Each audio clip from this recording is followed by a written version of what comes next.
So it's a real lonely world out there, specifically if you're an independent financial advisor. But even I think, when you are sometimes you work for a product provider or you're in some sort of a franchise setup, this tends to be a very lonely game. And if there is something and somebody you need in your corner, I would say it is somebody that genuinely cares. And it is someone that needs to be there for you, and somebody who really gets in your corner. And that's what I'm excited about today. And my guest is exactly what they've done, and they've built an incredible platform. And I want to talk about that and a whole host of other things with her. But before I give it all away, let's start the show. This is Propulsion, the podcast for forward-thinking and driven and ambitious financial planning professionals. It is the catalyst to the exponential growth of your financial planning practice, your business, or your franchise. This is where professionals come in order to learn about the latest technology, to learn about best practice when it comes to running and managing their business, as well as marketing, sales, relationship building, the best and most valuable interviews with local and international guests, and a whole host of other things. Without any further ado, here is your host, Francois de Toit. Good morning, Georgina. Warm welcome to the show. Good morning, Francois. How are you? I'm good. It's a little bit chilly, right? It's definitely winter's here. It's not coming anymore. I think it is here. Yeah, for sure. Definitely. It's chilly down here in Cape Town, that's for sure. Yeah, absolutely. No, yeah, my daughter is down there, so yeah, it's definitely not fun these last couple of weeks or so. Although, like Cape Town is very interesting. Sometimes it's just like the worst weather ever, and then suddenly it's like, whoa, what happened? Like, this is fantastic. Let's go to a wine farm or something. Or you get in the water and you want to go and swim. So I would rather go drink wine. Once you're wet, it doesn't really matter what the weather's doing. But remember, you're talking to an English chick here. The weather here is tropical compared with where I'm from. So it's all relative. Awesome. Georgina, yeah, as I said, warm welcome.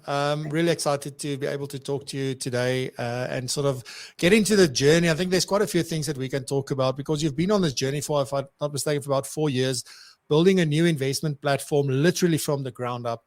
And I want to talk a little bit about your background, where you come from, because you're not from, like, this isn't where you started off, right? So this happened when you came to South Africa, if I'm not mistaken, but you can correct me if I'm wrong. And you've got quite an interesting story that led up to starting on this journey with creating a platform. And then I want to get into, so there's loads that we are going to talk about. But first off, let's just quickly talk about this whole Guinness Book of World Records. What happened? What is this about? Like, quite keen to hear that. We'll get the interesting stuff out of the way first, shall we? Look, I as you mentioned, I do a fair bit of swimming. Again, something I took up when I moved to South Africa. I was never a particularly great swimmer back in England, and I took up open water swimming. And on the back of lockdown, you remember when we came out of that time where we were locked up. And I used to do a bit of pool swimming. I did a little bit of open water swimming. And a friend of mine said, let's try and swim around Cape Point. So that was my first big open water swim. That was about 8K. And then I built up and I did a bit of Robben Island stuff. And I swam Robben Island a couple of times. And that was also quite successful and horribly cold. And there's a couple of articles on my LinkedIn profile about that. And then a friend of mine said, you know what? Why don't we try and swim across False Bay? And I thought that was bonkers, particularly for someone who grew up swimming in a disgusting pool, probably infested with verrucas in the UK. So suddenly to move to swimming 35 kilometers in water that's somewhere hovering between 12 and 14 degrees without a wetsuit, that was quite a challenge. So no one has ever swum False Bay in a two-person relay, not a male pair and not a woman pair. And the reason behind that is because you have very different challenges. There's been a few solo attempts and some successes, but nobody's ever done it as a two-person relay. And the reason is because you have to go through these things called after drops. So you go and you swim for an hour and your partner gets in for an hour. And while you're out on the boat and your partner is swimming, you're having to go through what they call an after drop, which is that horrible, uncontrollable shivering that you have to go through probably for about 20, 25 minutes. You have to eat, rehydrate, and then get back in. And it's the getting back in that's really hard. And when you've got to do that about 5 times, it becomes pretty wearing. So back in on the 1st of March, the weather window opened for us. We had the northwesterly we needed. We had the boat lined up. The 2 of us were in peak condition.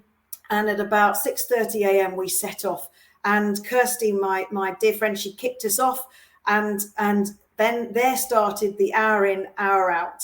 And just going through those after drops, getting back in again, swimming for an hour hard and getting to the other side. 35 kilometers later, when you feel like you're going at a snail's pace, we made it onto the shore. Having started at Miller's Point, we finished at Royale's, and we were greeted by friends and family, and it was an amazing experience. So so that's what we did, and it feels pretty cool now. You look back at it and you think, I can't believe I did that.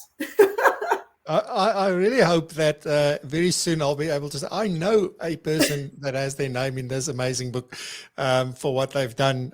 It's just amazing. I'm just thinking like, once you're wet, but I prefer to be wet on the inside, not on the outside. So, but it's really like without joking and without taking anything, it's really, really amazing to think what's possible. And were there times like, while you were doing this and it was your turn, or when you were on the boat, where you went like, what am I doing? What is it like, any point that you have thought like you're going to give up or not? Is it just like, no ways, we've come too far? It's a very mental game. And actually, ironically, we had to deal with, you train for everything. You scenario plan. What happens if I see a shark? What happens if I have to go through a whole load of jellyfish? What happens if the water just gets really cold and you hit a cold patch and you just can't get warm afterwards? You've trained for all of these scenarios.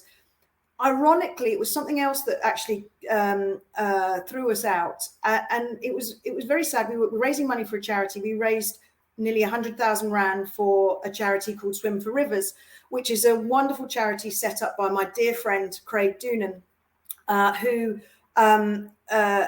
set this charity up, which aims to get water to rural areas, clean water to rural areas in South Africa. And we raise money to buy hippo rollers and drill well points, boreholes. And it's a wonderful, wonderful charity. Craig was the person who introduced me to open water swimming. He's incredibly special to me. But in line with what Louis was talking about just now, unfortunately, Craig passed away the weekend before we swam. So he passed away on the Sunday and we swam on the Tuesday. There is nothing worse than swimming with that emotional grief, and just trying to get through a really hard swim like that. And knowing that your goggles are filling up with salty water, but it's actually not from the sea, it's from you. So it was a very, very tough time, and it's a scenario we couldn't ever plan for. Both of us were incredibly close to Craig, and so ultimately it became a very personal swim, a very tough swim, but a very important swim, and completely dedicated to Craig, and so wonderful that we were able to raise so much money for his charity. So the mental battle we had to go through, which we weren't expecting to go through, was far harder than the physical battle of hitting those cold patches, trying to get through after drops, feeling that your arms are going to fall off. All of that, I swam through some jellyfish, all of that sort of stuff. It kind of pales into significance when you think of what you're doing it for and who you're doing it for. That's powerful. I hope there's a book coming about this at some point, because I think it's a powerful story, and it's.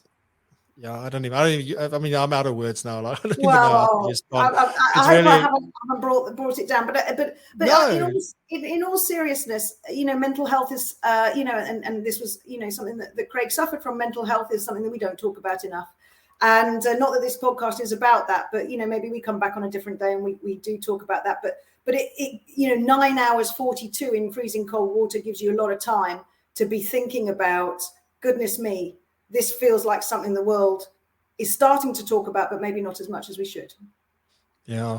And it is a way, to drive that awareness, because I think, and often, there was a time where I went through some things, and like, it's always like your stuff is the worst, right? And then you don't really get that, well, one, others are also going through it, and then secondly, that, in comparison, like, what is your problem? Like, that person has got it much worse probably, or so it's all those kind of things, I think, that one learns as you go along. But often you don't even realize that you have maybe a problem, or maybe, but you don't want to recognize and acknowledge that.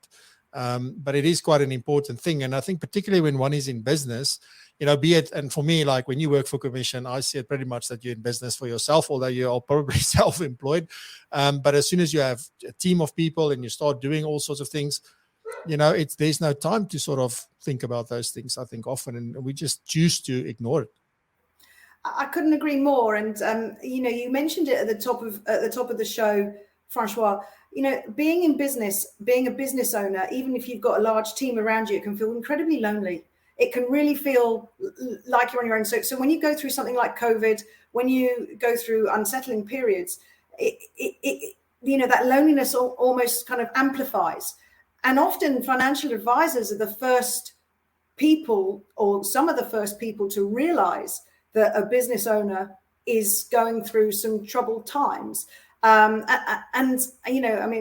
Louis talked about grief there, but there's other language as well, and other telltale signs that can tell any financial advisor, oh yeah, there might be a problem here. Yeah, absolutely. And you know what you said, like, this isn't what this show is about, this episode, but it's leading very nicely now into, sort of, if we can get into what this is about, because this is about, partnering, being in someone's corner, and how to really take hands with people and say, how do we make things better for you? And I mean, a big way in which you are doing this, and you're a big part of this, is the new Innate platform. And I say new, but you've been busy with this for 4 years, and 2 of those years were very long, thanks to COVID. But before we get into that, like, I mean, what did you do before then? Because you were into, like, there was some dentistry stuff and things there, if I remember correctly. But what were you into before, and then how did you land up getting involved with this initiative? Yeah, so back in the UK, you're absolutely right, Francois. I only joined financial services when I moved to South Africa 6 years ago, and as you say, sort of 4 years in the platform. And gosh, you might say, gosh, why are we talking to her? What on earth can she know? You usually hear these CVs of 20 years in the industry and all of that kind of stuff. And it comes back to this thing of, we talked about getting in the advisor's corner to understand what advisors are dealing with. It's really important you do understand what they face every day. Now, so you're absolutely right. My background is dentistry. My husband's a dentist. I was trained as an accountant many years ago, worked in corporate. Then my husband and I set up a dental practice, and then several more. And what I found was there were some challenges, some real challenges, and it was a very bumpy ride. And by the time we sold our dental practice, we actually had one of our practices was the biggest dental practice and the most successful dental practice, but certainly serving the most patients of any privately owned independent dental practice in the southeast of England. Now, what's important about that is it didn't start off like that. So you go through that growth curve of getting there. Now, why is this important, and why is dentistry? What on earth does dentistry have to do with advisor firms and those advisors who are listening and watching today? And the reason is, when I was running those practices, every day I was dealing with the same sort of things that advisors are dealing with. I was dealing with what's my client value proposition? Who is it I'm actually serving? Are my staff going to turn up when they said they were going to turn up? When you get that in those days, it was SMSs, not WhatsApps, but SMS at 2:00 in the morning saying someone's sick. I had a ton of compliance I had to deal with. I had prima donna dentists who wouldn't work in such a way. I know there's some owners definitely have prima donna advisors that they have to manage. And then you've got the whole building side of things. And where are my next clients coming from? Where am I, what's my marketing strategy? How am I going to get more people in through the door? And then across it all is, what is that client or what's that patient experience when they come through the door? How am I looking after them? How am I making them feel? And is it in line with my client value proposition, who I'm actually serving? So all of this I had to deal with. And with a lot of speed bumps along the way, I became quite successful at it. Now, how does this translate into what I came in to do now? Throughout all of this, I've always had a really strong training background. I did a lot of training for large corporates, and a lot of the time it was in finance for non-financial managers, explaining stuff along those ways, but also leadership and team building, especially from a sporting background that I have. So all of this was sort of the package that I brought to South Africa to go in search of a really fantastic lifestyle that we've managed to build ourselves here. And when I came to Innate, and it really was a chance meeting, what I could bring to the table and what Innate built itself around was understanding what advisors are going through. Because until you can actually understand the problems that they have in their practice, and let's be honest, there's lots of large corporate providers out there that build products that shunt them out the door and think that'll work. Until you actually understand what advisors are going through in their practices and understand the problems they face, you can't build the thing that's going to solve those problems. And what I'd like to think is, in a totally different sphere, but in lots of parallel ways, I definitely understand the kind of challenges that advisors face day in, day out. And particularly from that loneliness perspective, particularly from that, am I doing the right thing? Where are my next clients coming from? That's the thing that I think is so important. Yeah, and I mean, where does one even start? What was the reason that, there's many investment platforms around, some of them are, granted, I would assume very archaic, and there's a lot of legacy and things there. But what was sort of the main prompt to say, there is an opportunity for I want to call it a new generation, no baggage, from the ground up, newly built investment platform? Like what was the thing that said to Innate, like, guys, we've got to do this, and there's a big opportunity for this? Oh, for sure. A great question, Francois, because you're right. Every platform out there at the moment, apart from Innate coming through, which it is an old bank platform or an old life platform, and they've been butchered and sliced and diced to be tried to fit into something that might fit an advisor.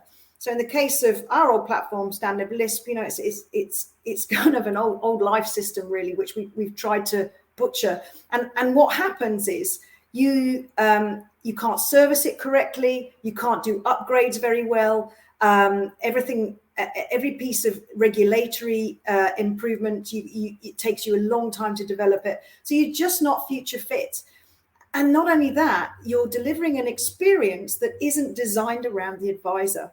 So what we did was we said, okay, let's not take an existing system. Let's try and build something from a blank sheet of paper. What is it that advisors really want? What is it that's going to make their lives easier?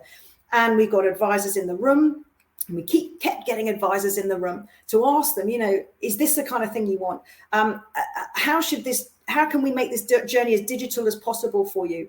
If we think about the journey with the withdrawal, should it be like this or should it be like that? And with all of that information and regular kind of feedback, the idea of being advisor inspired was truly developed and lived and still lives as we develop Innate further and further. So it really was a completely new way of doing things and building things in South Africa. It was really building it with the advisor in mind. And I want to be like totally open. What got me to pay attention to Innate? Apart from like when you go to the website, it says advisor inspired. I think that's absolutely amazing. And it's an absolute true statement. But I think what really caught my attention was also, and I guess this is because you're a trainer at heart, or you've done this so many times as well, is the support that you give. Because, often you find, I don't know why, I think the life companies and so forth have always done training and offered workshops and things like that. So, when asset managers and investment managers do that, it felt to me, anyways, the ones that I got invited to back in the day, was a lot more about product and funds and, what's happening in the economy and, investment updates and those kind of things. but you guys are doing a lot of things differently. You are actually focusing on practice management and doing these value-added webinars, and I call them value-added. Yes, they give CPD, for those of you who wondered. I wish CPD would go away, because people are doing things for the wrong reasons. But there's this amazing content, and you get amazing people in the room, to talk to them and to share these ideas and to share best practices, and I think that is commendable, and we need more of that. I guess the question around that long piece of sentence that I just spit out is that intentional, or is it just because it's a passion? Why are you doing that? Because that's actually, it is kind of related to what the system and the platform does, I suppose. But why did you choose to go that route instead of just let us teach you our platform, let you teach us about our funds and all of this? Like, what was the reasoning for that? Yeah, and you're so right.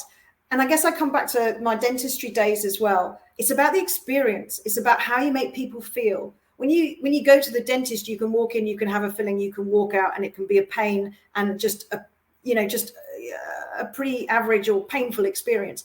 But actually, if you were to come into me and I was to have already made you your favorite drink, and then I was to engage with you, and we were to then take you to a room where you'd be made to feel very comfortable and well supported. And then we take you upstairs to the room. There's a lovely smell in the room. It doesn't smell of dental practices. You have a nice blanket so that you don't get cold. A lot of people get cold when they're under anesthetic. It's all of that extra that makes you want to come and be with me and part of my tribe. And it's exactly the same with the platform. It's not a product that we just shunt out the door. It's an experience. And the tech is one part of it. Okay, so wonderful.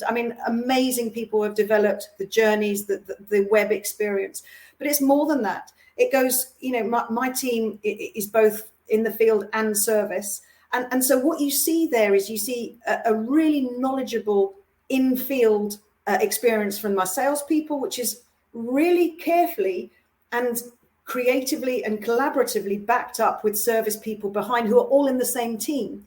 Now, that's unique in the industry. And the reason that's so important is they're all working towards the same goal, which is serving the advisor and serving the client and making sure that the right stuff gets done. And that's so different from what we do what's done elsewhere. You usually have service people in the back and they're throwing stones, at the distribution people in the front, and vice versa. And what we've done is get rid of that. And it's exceptional. We've got we're still reasonably small. We've got fewer than 200 advisors regularly using the platform, but we've just done our first survey, and the feedback is phenomenal. To give you an idea, our net promoter score came back at 74, which we are absolutely delighted with. That's right up there with the likes of Alan Gray and 91. It's one's below that and one's above that. So when you look at stats like that, you're getting it right. You're taking a long time to get there, but you're getting it right, and you're getting it right because there's an experience behind it. It's not just a platform. It's the webinars. It's, as you rightly say, and they're so popular, those webinars. I hosted one 2 weeks ago with David Pullen, who's a wonderful storytelling expert. Phil Billingham was on a couple of weeks before that with me, a wonderful, brilliant advisor working both in South Africa and here, very prominent in the FPI world. And it goes on and on and on with brilliant content that we craft very carefully and put together, which goes hand in hand with the experience you're getting online through the platform. So that's what it's about. It is no longer about using a product and delivering it to my client. It's much more about how do I make you feel? And that's what most advisors are feeling with their clients. How can I make you feel safe, less anxious, like you trust me? And we're just mirroring that and making you look good through it. Yeah, and that's so important. I always say that is our job. Like if I do, for instance, just in my world, a consulting job, or I do, you help people put things together. It's not about me. It's about making them look good. right? Yeah. It's about helping them achieve what they want to achieve. You achieve together with them. You don't it's not like we need to stand up there and say, thank you very much for the award, and there we go. Like if they get the award, we're as excited for them. And if we can get that right, that's what it's, and that's why everybody asks me, like, what was your highlight for the speaker and influencer program? I'm like, just seeing everybody win at the end of the day. That was for me, like, I'm not talking about the winners of the awards themselves. I'm just talking about people that saw through the growth they had, the achievements. So many wanted to pull out like before still the day before. They were like, I don't know if I can do this. And then they push through, and it's the same with us, in my opinion. So I'm fully on that. Who do you see as your client, Georgina? Is it the person with the money who invests, or is it the advisor? Who do you see as your client? Yeah, I mean, very much we're there to work in partnership with the advisor, but obviously the client is the most important person in this relationship. But with advisors today, it's a very different world from what we used to see in the 80s, 90s, and 2000s, where perhaps people weren't working in the best interest of the client for whatever reasons. These days, I think advisors more and more are much more aligned to much more transparent, working much more transparently with clients, and that's the way we want to work as well. It's about disclosure. It's about showing the advisors value, helping them to show their clients the value they add, and playing it for them to play in the right place as well. So I don't think these days we struggle, certainly with the cohort of advisors that we look after. We don't really struggle with any sort of conflict, if you like, between the alignment of who we're actually looking after. And I mean, obviously, like, it's a pity I can't see the platform today. But one of the things that I do want to ask you is, like, man, what are these? So if you built this platform inspired by advisors, getting a lot of input from these advisors, being with them in the room, understanding, sort of what it is, bringing, and I fully believe, and I've said this too many times probably on the show, that the future expectations and future services and future sort of way of engaging that clients will expect from us is going to come from elsewhere. It's not going to come from within financial services or financial planning or the financial profession. It's going to come from other industries, other professions, other areas. And now, like, bringing dentistry, what you learned there, to financial services. And that's what I'm really talking about. But what are the things that advisors really need, to be successful, if you think about where we are today? So very virtual, some things are going back to face, but that's also going to be different. But what do we need, and what do financial planners need today in their businesses to take it to the next level and to make sure that they survive and that they become sustainable and very profitable in the future? Yeah, I mean, it's a great question, Francois, because more and more the successful advisors are the ones having the conversations with the clients that aren't about fund picking, that aren't about going to this portfolio or that portfolio. That's always going to be there, but it's a small part. It's the ones that address and have that conversation. And, very much like Louis was saying earlier, that value add conversation that helps me trust you. And the key thing there in that conversation is helping the client get comfortable and remove anxiety around the place of, have I got enough? Have I got enough to do the thing that I want to do, whatever it is? So understanding what the goals are, and I'm no financial advisor, so I'm not even going to pretend that I can go down that route, but having a much more human conversation for me, we used to do the same in dentistry. And I'll give you an example in a moment, but having a much more human conversation as opposed to a fund picking financial conversation is always going to be more successful. And the example I'd love to give you is, we could have people coming into our surgery wanting their teeth to look better. And you can just go look at their mouth and you can say, okay, well, we can put 6 veneers on at the front and you're going to look better. Or you can say to the patient, okay, well, why do you want to do this? Oh, well, it's my daughter's wedding in 6 months' time. Oh, okay. And what do you want to do? And what do you want to be able to say at the end of this wedding? Okay, well, I want to look nice in the photographs. Okay, so how do you feel at the moment? How do you feel your look at the moment? Well, could you bring us a photograph and talk me through how you feel at the moment about how your mouth looks? Okay, now, so what would you like it to look like? How about we draw it up on a model for you? How about we actually agree what we think it should look like, and then we can choose the color together. Do you see the difference in conversation as opposed to, there's treatment, let me do it, let me go out? It's exactly the same in financial services with clients. It's much more about, removing anxiety and building trust, as opposed to fund picking, asset management, all of those kind of things. So that's very much a skill. Now, where I come from is the tech that sits behind it that makes you look good, because you can have as many wonderful conversations as you like with your clients, but if your tech lets you down, then nobody's happy. So I'm here in the background with the investment platform to say, okay, let's make your life as easy as possible. And let's be clear with this, Francois. There's only two reasons why a financial advisor is going to want to use our platform. And the first one is, does it improve my client value proposition? Well, I think we do, in the value add ways we've talked about, those webinars, the engagement we have in the field, the service that sits with that engagement in the field. That's kind of the improvement in the client value proposition, helping the advisor look good on that front. But the second reason someone's going to choose to use my investment platform is, am I going to remove costs from your business, from my business? Am I going to save you money? Now here, absolutely, because time is money. We're going to save you time, and these are digital journeys. There's no paperwork. There's no rekeying. That's the crux of where we add value to an advisor's business in the real nuts and bolts. That real kind of, if you're going to get right down to the nitty gritty, that's exactly where we add value. We remove cost from your business. We save you time. And then all of that other stuff is helping improve your client value proposition.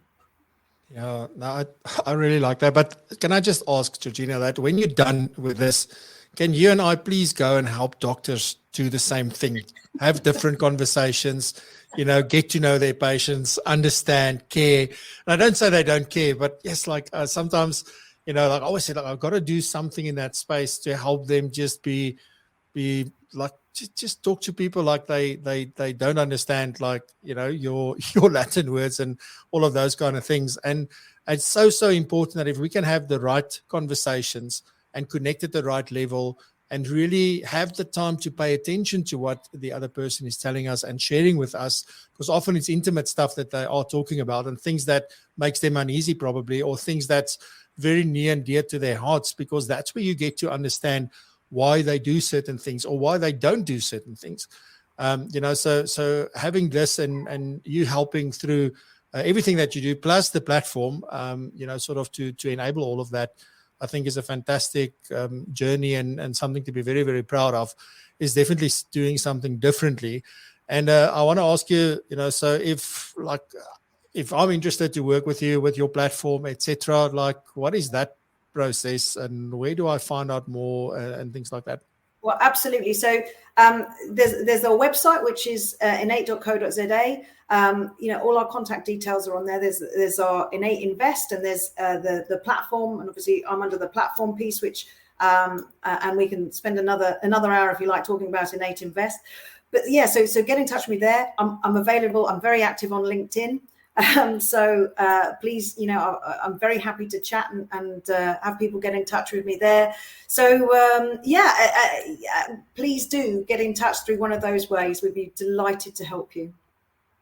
Of course. Awesome stuff. Yes, I didn't even get to Innate Invest, which is your DFM, right? Yeah. So that's a discretionary fund manager as well.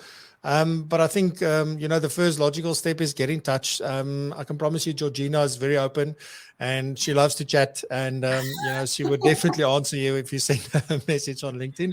And that's the thing, right? So everybody asks, where can people get hold of you? Like, LinkedIn is the best place. You don't even have to ask anymore. Just go to LinkedIn.